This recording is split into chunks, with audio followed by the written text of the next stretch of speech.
అదుపులో తప్పిన పెను ప్రమాదం. వివరాల్లోకి వెళితే పెనుగోలు ధర్మవరం దగ్గర కారును ఢీకొట్టిన లారీ. కారును ఢీకొట్టి పక్క కాపిన లారీని వెనక నుండి మరో ప్రైవేటు బస్సు. ఈ ప్రమాదంలో ఎవరికి ఎటువంటి ప్రాణహాని లేకపోవడంతో ప్రయాణికులు దీంతో కొద్దిసేపు ట్రాఫిక్ స్తంభించి ప్రయాణికులు ఇబ్బందికి గురయ్యారు. దెబ్బతిన్న వాహనాలను పక్కకు తొలగించి ట్రాఫిక్ ను స్థానిక పోలీసులు అదుపులోకి తీసుకున్నారు.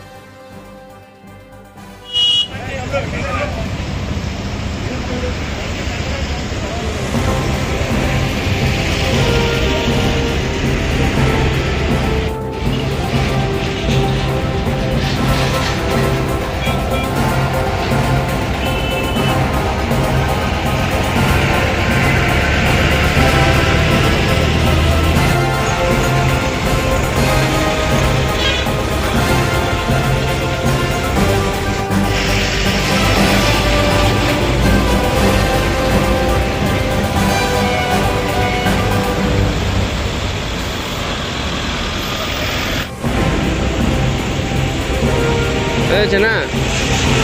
Hey.